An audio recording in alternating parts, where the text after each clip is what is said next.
My talk today is when the Mark Says WOOf. Woo. Woo. Pet psychics and alternative veterinary practices. Why did I decide to talk about pets today? Well, the reason why is because I think pets are a big part of many of our lives, and I think as good skeptics we should realize how much sort of pet woo there actually is out there and how many people buy it. I know me personally, being a huge into my own dog and into sort of this corgi community. She's a corgi. I've met quite a few people who take very seriously some of these very unproven, unscientific practices. And I think it's good that we know about it. And if we run into people who are very into pet Reiki or whatever, we should be able to go, hey, I know that's a bunch of unproven material.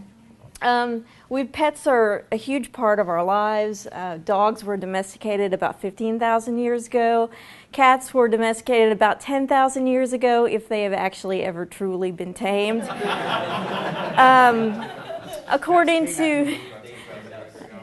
According to a study by the American Veterinary Medical Association, there are approximately 72 million pet dogs and 82 million pet cats in the U.S. alone. And that works out to approximately 60% of U.S. households have at least one pet.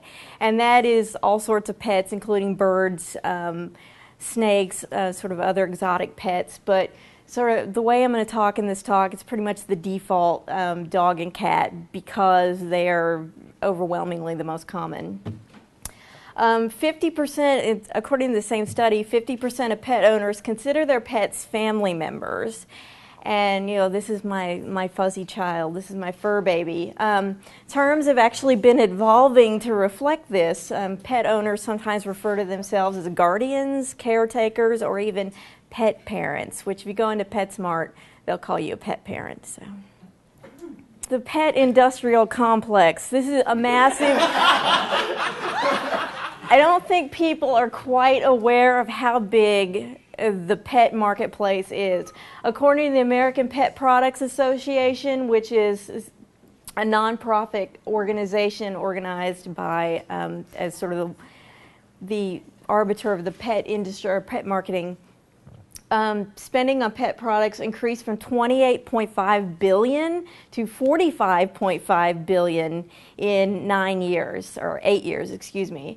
The 2010 estimate is $47.7 billion. I think they figured that growth is about 7% a year, and they expect that to continue sort of unabated, not just APPA, but other sort of independent economic figure makers.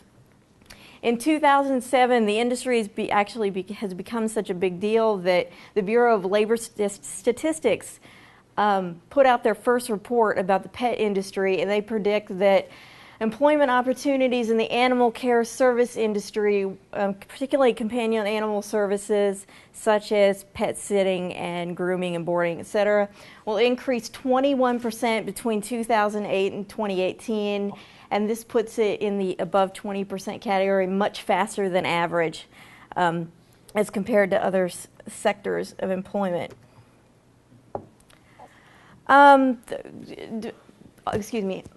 Michael Schaefer, who wrote a book called In Dog We Trust, which is an interesting book about this phenomenon, described this phenomenon as representing the desire to treat pets as humans versus the interest in allowing them to live as close as possible to what we imagine to be their natural state, versus the less altruistic inclination to have the whole experience be easy for our human selves. We often, think of our pets as sort of furry little people, right? We talk about them, we say, oh, my pet is mad at me, and that's why she went and peed on the floor, or she's getting back at me for, so we sort of ascribe human emotions, human characteristics to them, and the sort of scientific study of pet cognition, particularly dogs and cats, is, it's really sort of, people are not sure sort of what level, dogs and cats can think. but we don't know exactly how high their cognitive abilities are, but we probably give them a little too much credit. Sometimes people even believe that pets have a sixth sense, and that they can they can predict things, they can think about things, and they're like supernatural abilities. So that leads to the next question. Are animals psychic? We hear stories on the news about, pets, dogs predicts earthquake, or when the tsunami came, a bunch of animals took off away from the coast. So we hear things of this nature, and you got to be skeptical of it. Nothing has been proved. There have been a number of studies done, but nobody's ever been able to prove that pets have some sort of psychic ability. Richard Wiseman, who should be familiar in this crowd, actually conducted a sort of well-known study in the mid-1990s in Britain of a dog, and there's the dog down there, named JT, who seemed to have an uncanny knack for predicting when the female owner in the family would come home during the day. And Wiseman and his colleagues set up a bunch of tests at the house. They tried to control to try and keep sort of normal explanations, to eliminate the normal explanations such as responses to routine, sensory cues from the family, and misremembering. After going through a number of tests, Wiseman's conclusion was basically that the pet, what was happening was there was confirmation bias, and that people remembered when the pet was there at the window more often than when she was wrong. And he said it was actually, the dog was at the window so much it would be surprising if it wasn't at the window when the owner was returning home. So maybe pets aren't psychic, but are people? Pet psychic or animal communicator? Is there a difference? Well, I actually have a quote from an animal communicator themselves, and I'll get to that in a few slides, but the term pet psychic has fallen out of favor. You'll hear these individuals calling themselves intuitives or empaths, but animal communicator is really the sort of term of choice now. So they want to get, I assume, and this is an assumption, but there's sort of an assumption that they want to get away from sort of the sort of magical, mystical properties of psychic, and they think communicator is more believable, I suppose. This is a quote from somebody who is apparently considered a pioneer in the animal communication field, if you want to call it that.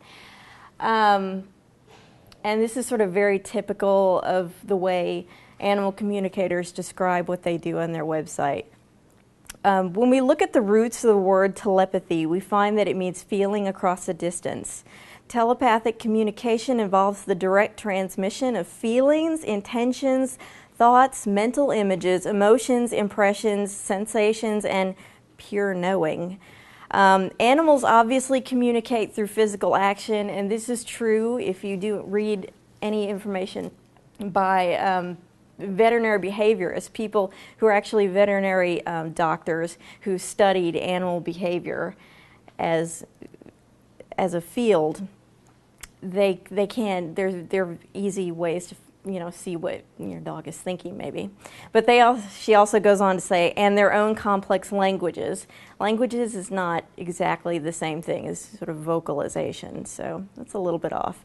They also communicate telepathically, both among each other, bad grammar, and to humans.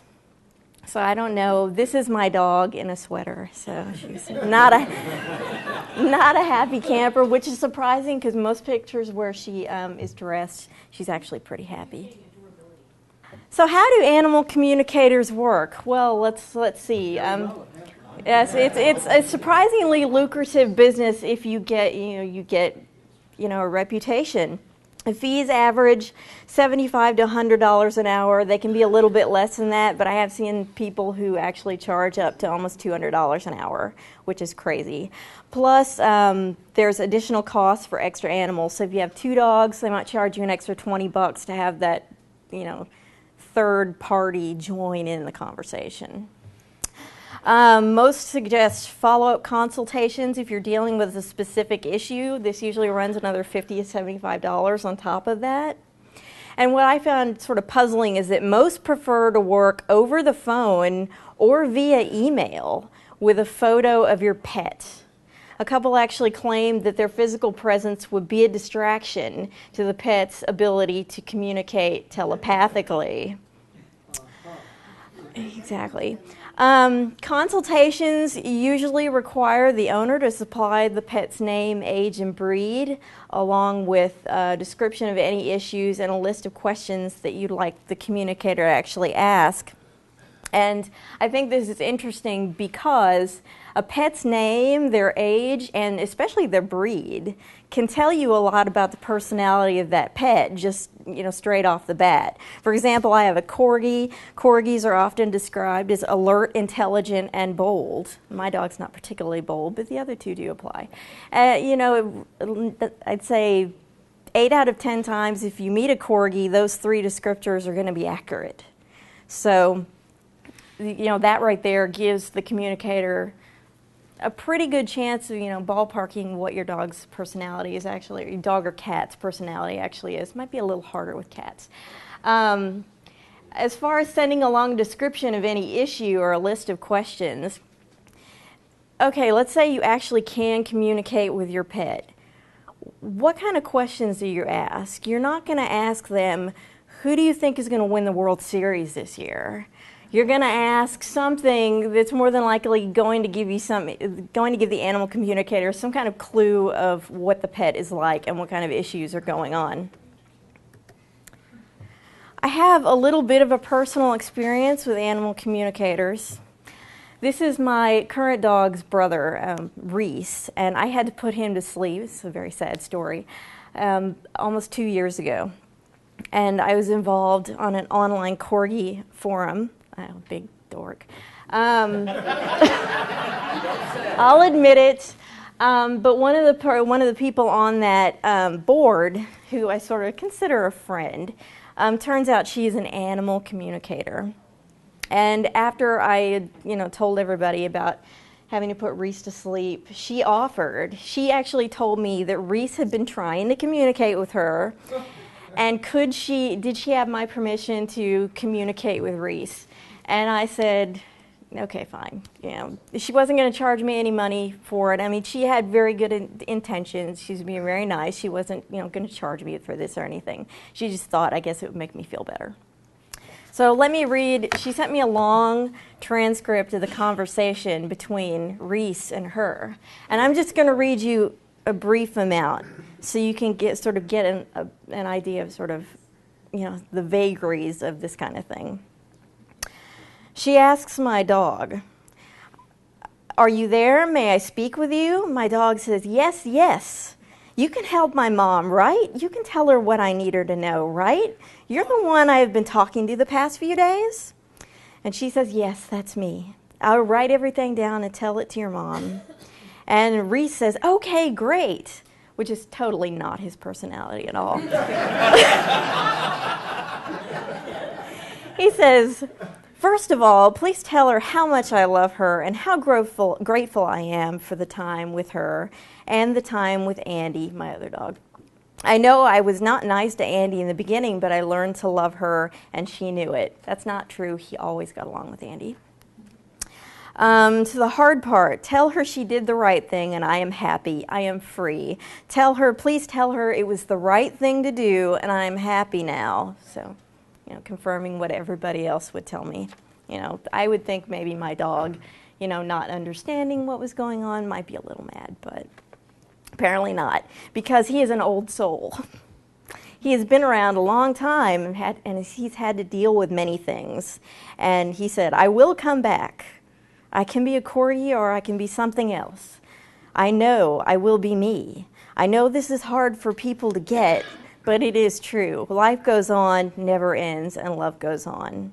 And he's sure at the end to tell me that there are all kinds of treats, including cookies, carrots, and non-real bones, and cheese, and that he's very happy. So that's my personal experience with a pet animal communicator, and make of that what you will. So.